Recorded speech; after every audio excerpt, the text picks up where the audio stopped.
Thank you, everyone. So, the climate justice imperative. It's my honor to welcome to the stage Heather Toney, who is the Vice President of Community Engagement at the Environmental Defense Fund, Justine Lucas, Executive Director of the Clara Lionel Foundation, and Suzanne DiBianca, who is the Chief Impact Officer of Salesforce. Okay, we're settled. Heather, I'm going to kick it off with you.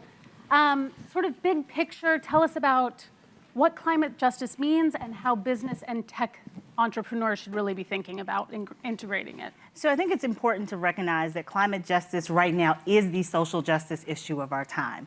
In fact, if you're not really talking and integrating climate justice and environmental justice, you have to question whether or not you're going to be relevant in the next 10 to 15 years. Particularly as the International Panel on Climate Change continues to show us that climate and climate justice is an imperative. The most recent report asked us to look specifically at places like Africa and the Middle East and the Global South in terms of adaptation and resiliency, because these are the places that are most identifying with it. So I think as an organization, certainly at EDF, we recognize that, but also with our partners around the world, recognizing the importance of climate justice and focusing on people is going to be a key to solving the biggest problems of climate change in the future. Excellent. And Justine, I'm going to go to you. I have a quote here from your boss, and for those of you who don't know, her boss is the founder of the Clara Lionel Foundation, the one and only Rihanna. She says, at the Clara Lionel Foundation, the work is rooted in the understanding that climate disasters, which are growing in frequency and intensity, do not impact all communities equally, with communities of color and island nations facing the brunt of the climate change. This is why CLF prioritizes both climate resilience and climate justice work across the US and Caribbean. So tell us about your work at the foundation, and particularly maybe with this international lens. I've never heard that joke before. Oh, okay. Well, first of all, thank you so much for having me, and it's nice to be on a panel of all women, such amazingly inspiring women. So CLF was founded about 10 years ago. Rihanna named it after her grandparents. So it's been a great gift. We've been able to do a lot of work in this world with kind of flying under the radar. She's originally from the island of Barbados, now a national hero. So the Caribbean has always been key to the work. But we've sort of backed into climate resilience and climate justice from interesting perspectives. So we started out doing emergency response to natural disasters, which, as you all know, it really is a Band-Aid. You know, a natural disaster happens in the Caribbean, everyone rushes in, the media covers it for a week, and then communities are left to pick up the pieces. And the aid never actually reaches the communities that need it most. So, you know, when I started in this role a little over 5 years ago, we were doing emergency response to natural disasters, but our founder wanted to take an innovative approach. So we looked at, you know, how can the Caribbean become a climate resilient zone that can be a model for the rest of the world, for other small island developing states, and how could we as a moderately sized NGO play a role in that? And for us, it was critical facilities. So across the Caribbean, we harden and equip with renewable energy, health clinics, schools, shelters, communication mechanisms, all with this goal of creating a climate resilient zone. And the climate justice work, you know, our founder has always represented equity in everything she does. And we had worked in funding movements and activists and the racial justice space. We learned from our partners that climate justice was such a priority for them. And because, particularly in the Caribbean, we had all these climate resilience partners, we were working very locally. We learned that the climate justice movement was really firing up in that region. And so we decided through a strategic planning process over the last couple of years to make climate justice a priority for us. And just at the beginning of this year, we announced a grant round of $15 million to 18 organizations across the US and Caribbean, all doing amazing policy work, land back work. We are fueling just these incredible local organizations in the Caribbean that are just, you know, building up their capacity, and just really grateful to be doing this work. And this is in partnership with Jack Dorsey's Start Small? That grant round was. That grant round was. So we usually, we work in partnership with funders. So in that particular grant round was with Start Small. Great. Suzanne, speaking of grants, well, first, Salesforce is obviously a leader in the fight against climate change, net zero, 100% renewable energy, and of course, this recent announcement of $300 million to climate justice and ecological restoration projects. Tell us a little bit about that and how it fits into Salesforce's broader strategy. Thank you, and like Justine said, I just want to say thank you for having me, and this has been a great day. I've learned a lot, met some amazing people. And I just realized, the older you get, the more you realize that, how much that you don't know, and I had no idea that Rihanna was from Barbados, and I'm taking my daughter there on Friday for spring break. So That's great. we're gonna have to talk. I don't have a new lens on Barbados and the Caribbean as an interesting pilot for this work. So for Salesforce, equality has been a core value for a long time, whether it's work that we've done in equal pay or work that we've done fighting for example, in Indiana against the laws that were discriminatory to the gay and lesbian and trans population, and, or it's women in leadership and technology. And so, it's a core fundamental value for the company. So when we really started to work on climate, as a girl who grew up, I've been with Salesforce for 22 years, which is kind of nuts. I really grew up in that company. I grew up in technology. And when I transitioned roles 5 years ago to do really a deep dive on climate, I looked around and the rooms looked a lot like tech. And I just was really scratching my head over that, especially what we were saying earlier about, we know climate disasters always affect marginalized populations more than any others. And I'm just, where are all the people in the room that are being impacted? Where are all the people with passion in this area? And so that's kind of started my wheels on it as it related from a justice perspective. And so the grant round that we just recently did was really looking at, bringing in more people of color into the conversation, young people, but people of all ages. And then really looking at things like, we've launched an effort I can talk about or not talk about called atrillion-trees.org, but what we have been thinking a lot about is the conservation and restoration of 1 trillion trees around the world. And there's a great organization out of Washington, D.C. we work with, one of our grantees in the last round, who's doing really phenomenal work on tree equity. So if you look at a city and if you take a map and you put nature on top of that city, there's a proportional direct correlation between wealthy neighborhoods and tree canopy. And so really looking, how can we work with neighborhoods that really need more nature in them? Because not only is it a benefit to sequestering carbon, it provides heat regulation, it provides clean water, et cetera. So that's sort of an example of how we're thinking about our grants programs. I'm in LA, and the tree disparities are obvious. Heather, so there's clearly a lot of money flowing into climate justice initiatives, obviously not enough. So as people think more about investing, donating, how should business leaders and investors be thinking about that, and how can it be most effective? Where should the money be going, I guess? So I think it's important to look at first what the science tells us, the actual real data that everyone in this room is very familiar with. We know that we have targets to reach by 2030. We know that we have places where we can look and specifically identify sources. For example, methane is one of the places we know where we can cut carbon emissions. And the next step is to look at what are the avenues that we need to deploy in order to make it happen.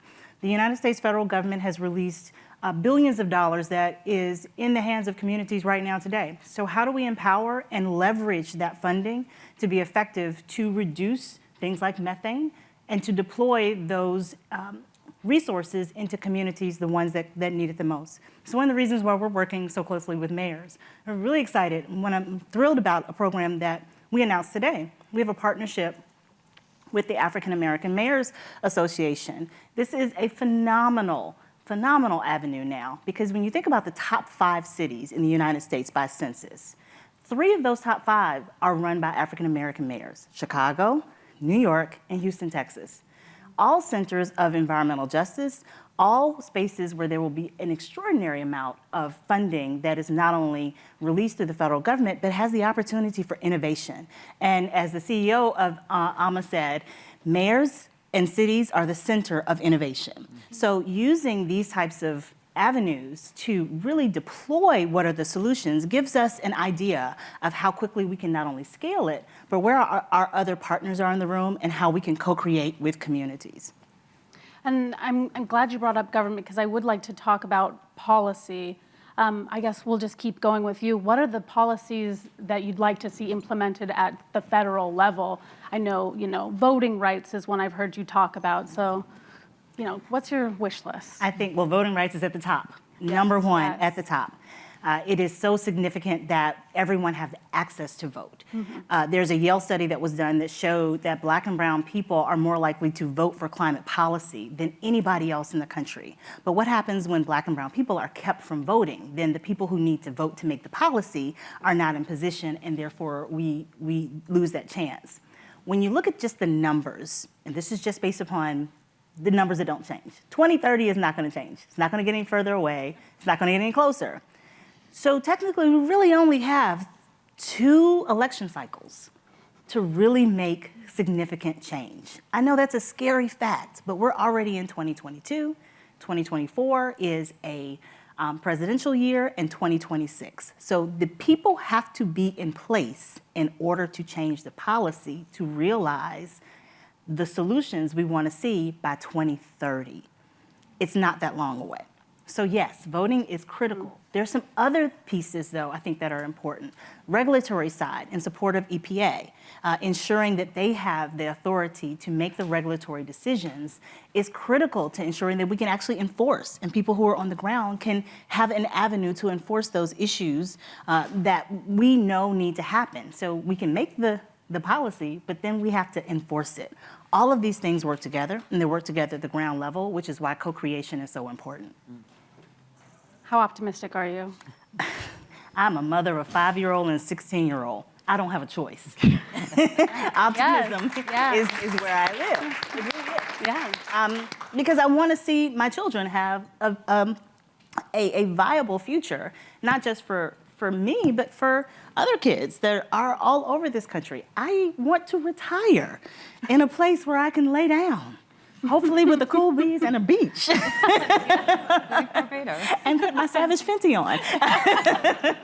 But no, I think it's really looking at any parent is going to look hopefully for the future. Yeah. And I echo that.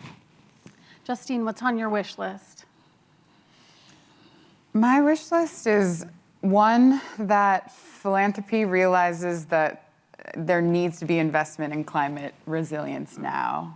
I think the UN and there's a lot of talk of adaptation and disaster risk reduction, and we talk about climate resilience, but it feels like there's not a lot of funding being actually spent on that.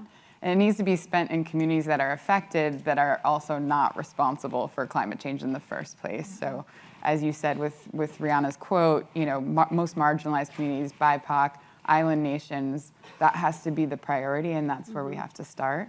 I'd also say with climate justice, I think as funders, recognizing that co-creation is necessary, but really trusting that community-based organizations know how to achieve climate justice in their own communities. I think that's absolutely critical. And, as funders, as investors, there's an opportunity to really trust and empower and put resources towards grassroots community-based organizations. And I would definitely really, really argue for that. Community action. Suzanne, if you want to weigh on government policy, I'd love to hear, but I'm also curious about corporate policy with Salesforce. What do I have here? So 3 pillars in Salesforce's climate policy to ensure an equitable transition to a more resilient society, improve society for all, leave no one behind, and improve community resilience, a word that we keep hearing. Tell us about maybe like Salesforce's policies and how climate justice works, but maybe advice for other executives of how to really bake that into the fabric of their climate strategies. Sure. Well, I think one thing is the fight for regulation. We talked a little bit earlier about the SEC's move earlier in the week, which is I've been really impressed with how the finance and investment community have been driving policy and regulation forward. So, we came out in support of mandated climate disclosure. So did Apple. So I think that that's one role that that a corporate can play from a policy perspective. The second thing that was really impactful we did this year was we put a supplier program in place where we said that within 3 years, over 60% of our suppliers need to have, and over a certain amount, i.e. the big ones in particular, have to have science-based targets or we won't renew our contracts with them. So we've been thinking about what are the kind of levers that we have that can move the needle as a company. And then I guess the last thing I'll just say is, it's not a policy, but it's a value. It's sort of aligned to the philanthropic value. There's just not enough money going into this space, period. And when you're thinking about people to support, and I was so impressed actually with the Techonomy panel on climate tech investing and how diverse it was. And one of the things in my remit is I run a venture fund. And we have 63% women and minority founders. And we will never go below that, even with the law of big numbers. We're very committed to no less than 60%. So we have to think about who we're investing in, whether it's through venture, whether it's through philanthropy, that we're really supporting leaders that have a diverse and robust point of view and businesses. And that leads me to my next question. I'm going to open it up. Please all jump in. About collaboration, a key theme of our conference, essential to all of your work. Maybe if you could point to a few examples of what you're excited about in your own work, and then maybe ideas of what kind of innovative collaborations you'd like to see that we need for this action to happen. I can certainly start. I think that the way we think about climate solutions being very intersectional is so powerful.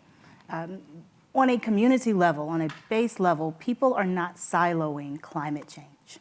They are dealing with climate solutions in the terms of how their kids breathe, whether or not they have asthma, where they have a job, what a green job is actually defined as, the health, their security, their safety. All of these are climate issues. And so our ability now to be very innovative around how we define what a green job is, who a marginalized community is, what they really need, is so important to us being able to quickly scale the solutions that we're talking about. Because we have the best and brightest minds in the room, but it's for naught if people don't embrace it and are not empowered to carry those solutions in their own way. And that's why I think what you're talking about, in both of us, all of us on the stage, why it's so important. It's the intersectionality that I'm very excited about being a part of. And Justine, we've got Dorsey collaboration on one hand, grassroots on the other. What's working? What do you want more of? Yeah, I echo what Heather's saying in that I think we're thinking about intersectionality with everything that we do.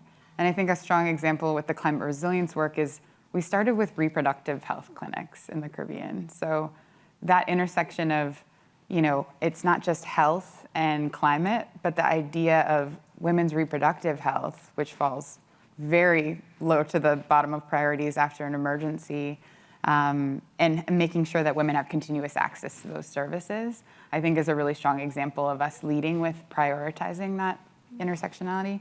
I think too, with the way that we work, we do believe in, bringing funders together. If we're able to vet this amazing group of grantees, why not, co-fund that? Why not bring other people in? Why not increase the impact that we can have by bringing funders together? So I think that that's something that we prioritize. And then on the more community-based level, to echo your thoughts, we're seeing right now the co-creation of the definition of climate justice for the Caribbean.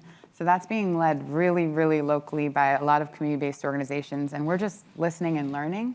But we need to understand how they're defining it before we can even figure out how to best support, even if it is just capacity building. So. And Suzanne, as a big fish, how does Salesforce think about collaboration? Well, we think about collaboration and I think everything we do. And one of the, at least we try to, our best. I think there's no place for competition, only if it makes us better. But I do think that I want to give a shout out to the youth in terms of something that I'm excited about and who we're really, really committed to collaborating deeply with, like listening to. And I'll just say, it's one thing to have sort of a youth on a panel. It's another thing to have them in a boardroom. Mm-hmm. So we've been thinking a lot about I've been so impressed with the mobilization of young people all around the world. And I think we really need to fund them. We need to invite them into the decisions, not just hear their commitments. So I think the collaboration with young people, like as decision makers, as people you back in this process, as you mentor, they're making so much change, and they're not only shouting, and they should be shouting, but they're really committed to action. And some people are scared, particularly corporates, to work with kind of angry young people. But like we're fired up to do it because I really see real change happening. Right. Questions from the audience? Like a sailor at sea here. Okay. Oh, in the back.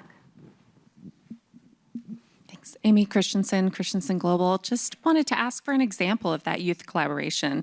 What does that look like for you? Maybe a couple of examples? Sure, yeah. So it's timely because Davos is coming up, the World Economic Forum. And for many years, we've partnered with the local schools in Davos. And we've done all kinds of robotics programs with them. It's interesting. They'd never actually they mostly leave town. And their parents make a lot of money renting out their apartments. But kids still have to go to school, and that school happens. So we kind of tried to bridge the gap of the young people that actually live in Davos and the work that was happening with all the world leaders that come into play. So we had a project last year, actually it was pre-pandemic, where they went out and they measured the quality of the water in the local lake. And what they found was really high levels of plastic. And, really surprising in an alpine lake in Switzerland. So we worked with them and on, how to bring a case to city government and what they would ask for. So we had our government relations people work with them. And we brought in some other corporate partners. Long story short, they went to city council. They got a whole recycling schema in place. Part of it was they didn't before. And now they're one of the only towns in Switzerland that has a recycling schema, and they're going across the country and doing the same thing. So, that was in a science class that we brought in town. So that's just sort of one example. I've got one more if you've got time. Yeah. Go and follow Defend Our Future. It is an amazing organization that we are a part of at EDF. It is college students on campuses all around the country, and they have been an extremely powerful and thoughtful voice on Capitol Hill.